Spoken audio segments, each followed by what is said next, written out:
நாளாய் இருக்கிறபடினால இந்த நாளில் தேவன் தம்முடைய பிள்ளைகளை கொண்டு பெரிய காரியங்களை செய்யும்படியாக நாம் காத்திருப்போம். ஹல்லேலூயா, ஹல்லேலூயா. சந்தோஷமா இருக்கிறீங்களா? ஆமென். கர்த்தருடைய நாமத்திற்கு மகிமை உண்டாவதாக. நான் இந்திய தேசத்தில் கடலூர் என்ற பகுதியில் தேவனுடைய ஊழியத்தை செய்து வருகிறோம். அநேக ஊழியக்காரர்கள் எங்களோடு இணைந்து செயல்பட்டு வருகிறார்கள். ஆகவே கடந்த நாட்களில் ஏராளமான காரியத்தை ஆண்டவர் வெளிப்படுத்தினார். ஆனால் இந்த மலேசியா தேசத்திற்கு நான் ஊழியத்திற்காக வரவில்லை. ஆனால் வந்த நோக்கம் வேற.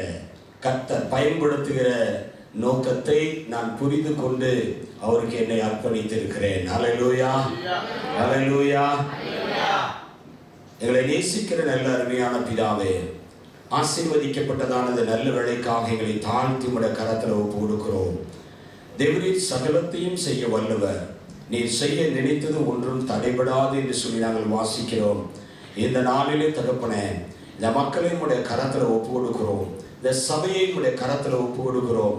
இந்த ஊழியத்தை உம்முடைய கரத்தில் ஒப்பு கொடுக்கிறோம். அடியனை உம்முடைய கரத்தில் ஒப்பு கொடுக்கிறோம். நீர் எங்களை ஆளுகை செய்யும்படியாய், ஆண்டவரே, நீர் எங்களை ஆளுகை செய்யும்படியாய் ஒவ்வொருடைய இருதயத்தையும் திறந்தருளும்படியாய் செபிக்கிறோம். ஒவ்வொருடைய செவியும் திறந்தருளும்படியாய் செபிக்கிறோம். நீர் பேசும்படியாக நாங்கள் எதிர்பார்த்து காத்திருக்கிறோம். ஆண்டவரே, ஆண்டவரே, உம்முடைய வார்த்தையை கேட்பதற்காக நாங்கள் வந்திருக்கிறோம். உம்முடைய வார்த்தை எங்களிலே ஆண்டவரே பலப்படும்படியாக கர்த்தர் நீர் எங்களுக்கு கிருபை பாராட்டும்படியாக நாங்கள் செபிக்கிறோம். எங்கள் ஒவ்வொருவரையும் நீர் ஆசீர்வதிப்பீராக. சிறியோர், பெரியோர், வாலிபர், வயோதிபர் எல்லா மக்களையும் நீர் ஆசீர்வதித்து இந்த நாளிலே ஒரு உணர்வை கொடுத்து அனுப்ப வேண்டுமாய் நாங்கள் செபிக்கிறோம். நீர் கிரியை செய்வதற்காக நன்றி செலுத்துகிறோம். இயேசுவின் நாமத்தில் வேண்டிக் கொள்கிறோம் பிதாவே. ஆமென், ஆமென். ஹல்லேலூயா, ஹல்லேலூயா. கர்த்தருடைய நாமத்திற்கு மகிமை உண்டாவதாக. ஒரு வசனத்தை நாம் வாசிக்க கேட்போம். சங்கீதம் 51வது சங்கீதத்தில் 5வது வசனத்தை நாம் வாசிப்போம்.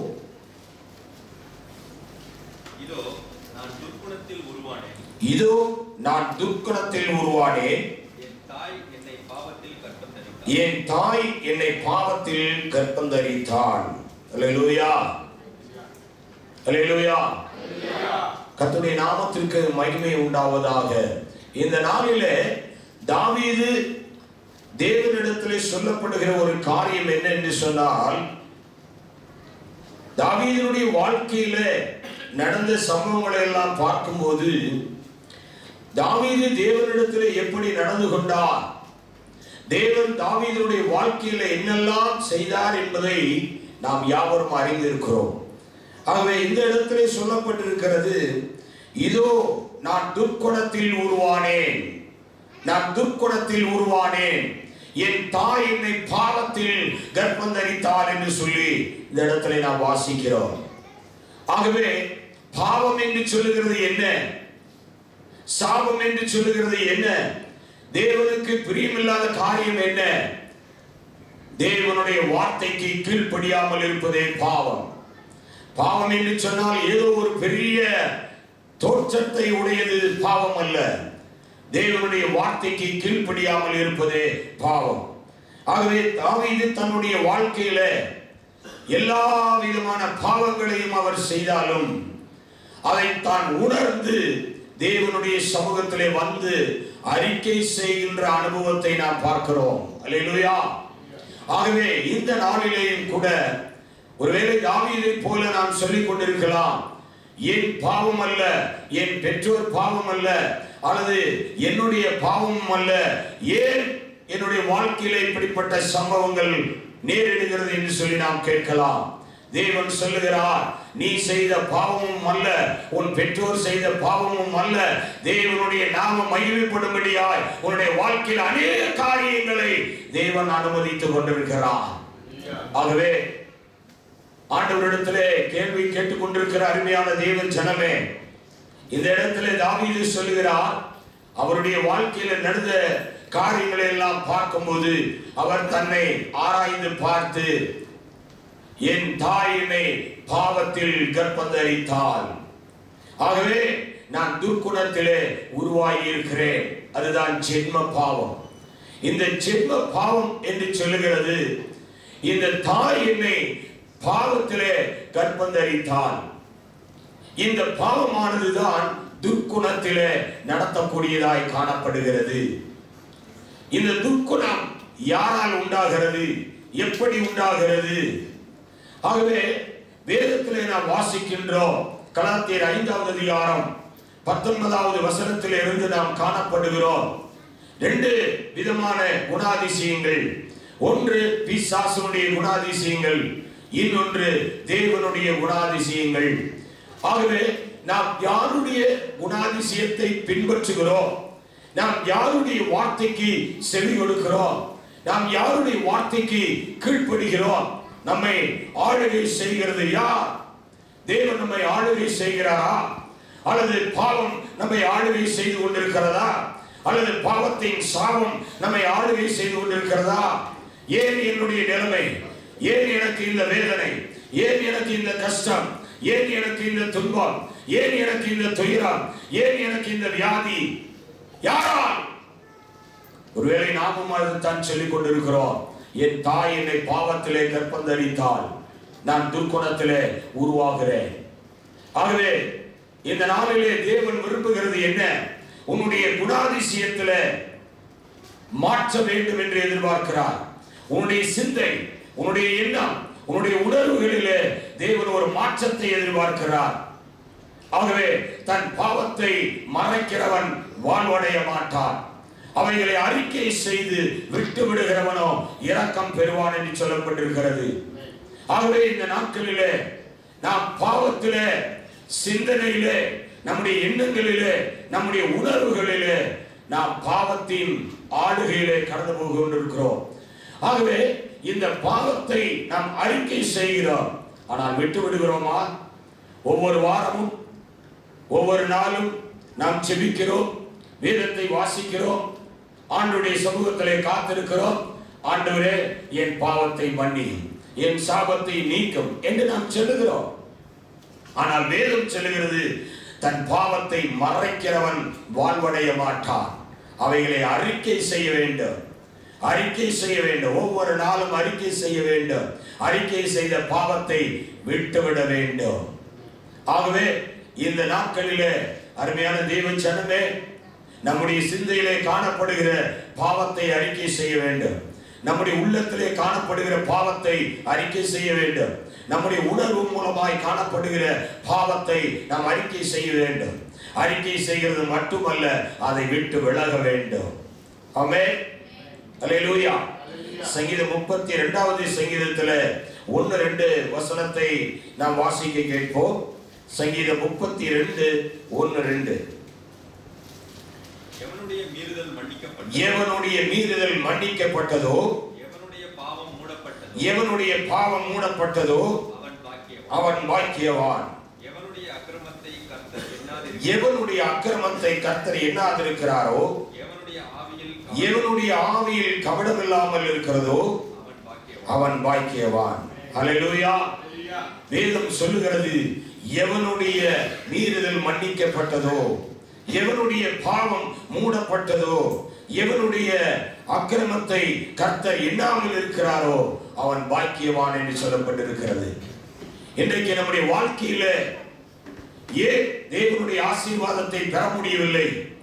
ஏன் தெய்வீக சுகத்தை நாம் பெற முடியவில்லை? ஏன் தெய்வீக வழிநடத்துதலை நாம் காண முடியவில்லை?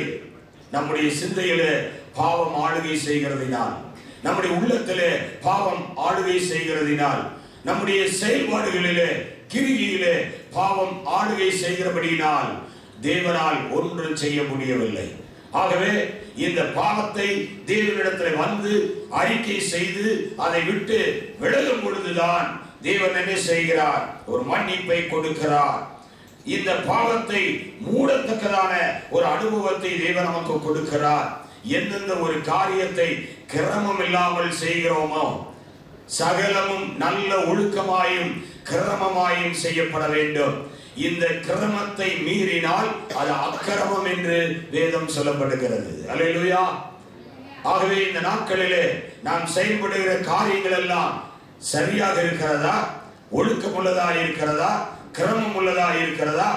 கர்த்தருக்கு பயப்படுகிற பயம் நம்முடைய வாழ்க்கையிலே காணப்படும் பொழுது, தேவனுக்கு பயப்படுகிற பயம் நம்முடைய ஜீவியத்திலே காணப்படும் பொழுது, இந்த பாவத்திற்கு விலகி ஓடுகிற ஒரு அனுபவம் தேவன் நம்முடைய சிந்தனையிலே கொடுக்கிறார்.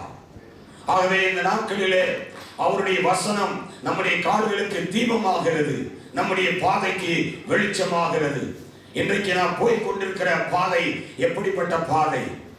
இருளான பாதையா, வெளிச்சமான பாதையா? இருளை யார் விரும்புவார்? வெளிச்சத்தை யார் விரும்புவார்? இன்றைக்கு நாம் எதிலே ஜீவித்துக் கொண்டிருக்கிறோம்? இருளிலே ஜீவித்துக் கொண்டிருக்கிறோமா, அல்லது வெளிச்சத்தை நாடுகிறோமா? வெளிச்சத்தை தேடுகிறோமா? வெளிச்சத்தை அண்டிக் கொள்கிறோமா? வெளிச்சத்தை பற்றி கொள்கிறோமா? வேதம் சொல்லுகிறது, நானே உலகத்திற்கு ஒளியாய் இருக்கிறேன். அந்த ஒளியை பின்பற்றுகிறவர்களாய் நாம் மாற வேண்டும்.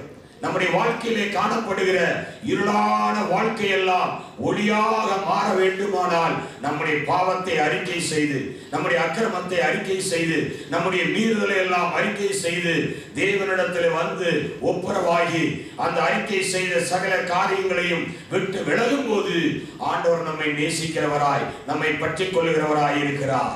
அல்லேலூயா, அல்லேலூயா, அல்லேலூயா.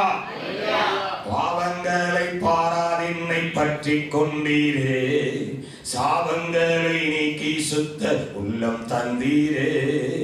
பாவங்களை பாராதின்னை பற்றி கொண்டீரே, சாபங்களை நீக்கி சுத்த உள்ளம் தந்தீரே. இரட்சண்யத்தின் சந்தோஷத்தை திரும்ப தந்தீரே, உற்சாக ஆவி என்னை தாங்க செய்தீரே. இரட்சண்யத்தின் சந்தோஷத்தை திரும்ப தந்தீரே, உற்சாக ஆவி என்னை தாங்க செய்தீரே. ஆஹாடை கலவே உமதடிமை நானே, ஆர்ப்பரிப்பேனே ஆகமாயில்தே. கர்த்தர் செய்த நன்மைகளையே நித்தம் நித்தம் நான் நினைப்பேனே. கர்த்தர் செய்த நன்மைகளையே நித்தம் நித்தம் நான் நினைப்பேனே. ஹல்லேலூயா. யாருக்குமே இந்த பாட்டு தெரியாத மாதிரி உட்கார்ந்துட்டு இருக்கிறீங்க. கர்த்தருக்கு ஸ்தோத்திரம். ஹல்லேலூயா, ஹல்லேலூயா. ஆகவே நம்முடைய பாவங்களை பாராதபடிக்கு அவர் நம்மை பற்றி கொள்ளுகிறவராய் இருக்கிறார். நம்முடைய சாபங்களை எல்லாம் நீக்கி சுத்த இருதயத்தை, சுத்த உள்ளத்தை நமக்கு கொடுக்கிறவராய் இருக்கிறார். அல்லேலூயா, அல்லேலூயா. அப்படியானால் இந்த பாவத்தின் சிந்தனை யாரால் வருகிறது? இந்த பாவத்தின் எண்ணங்கள் யாரால் வருகிறது? வாசிப்போம். 1 யோவான் 3வது அதிகாரம் 6வது வசனத்தை நாம் வாசிப்போம்.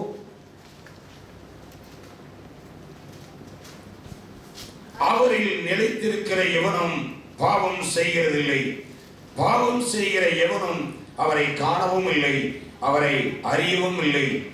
பாவம் செய்கிறவன் பிசாசினால் உண்டாயிருக்கிறான், ஏனெனில் பிசாசானவன் ஆதி முதல் பாவம் செய்கிறான். பிசாசுடைய கிரிகளை அழிக்கும்படிக்கு தேவனுடைய குமாரன் வெளிப்பட்டார். அல்லேலூயா, அல்லேலூயா. ஆகவே பாவம் செய்கிறவன் பிசாசினால் உண்டாயிருக்கிறான். ஏனென்றால் அவனுடைய குணாதிசயம், அவனுடைய எண்ணங்கள், அவனுடைய செய்கைகள் எல்லாம் அவனுடைய சிந்தனையிலே போய் ஆளுகை செய்கிறது. அதனால் அவன் பாவத்தை செய்யும்படியாய் ஒரு தூண்டுதலை கொடுத்து கொண்டிருக்கிறான். அவனுடைய எண்ணங்களிலே ஒரு தூண்டுதலை கொடுத்து கொண்டிருக்கிறான். அவனுடைய வாழ்க்கையிலே அவன் தூண்டுதலை கொடுத்து கொண்டிருக்கிறான். ஆகவே நம்மை யார் ஆளுகை செய்கிறார்களோ, நம்மை யார் முத்தரித்து கொண்டிருக்கிறார்களோ, யாருடைய வித்து நமக்குள் தரித்திருக்கிறதோ அவர்கள் தான் நம்மை ஆளுகை செய்ய முடியும். அல்லேலூயா. நாம் தேவனால் பிறந்தவன் எவனும் பாவம் செய்யான். ஏனென்றால் தேவனுடைய வித்து அவனுக்குள் தரித்திருக்கிறது, தேவனுடைய குணாதிசயம் அவனுக்குள் இருக்கிறது. ஆகவே அவன் பாவத்தை வெறுக்கிறான், அக்கிரமத்தை வெறுக்கிறான், அருவருப்பான காரியங்களை வெறுக்கிறான். ஆனால் பிசாசு ஒரு மனிதனை ஆளுகை செய்யும் போது பாவத்திற்கு நேராய் நடத்துகிறான், அக்கிரமத்திற்கு நேராய் நடத்துகிறான், அருவருப்பான காரியங்களிலே அவன் நடத்துகிறவனாய் இருக்கிறான். அப்படியானால் நம்மை நடத்துகிறது யார்? நம்மை நடத்துகிறது யார்? யார் நம்மை ஆளுகை செய்து கொண்டிருக்கிறார்கள்?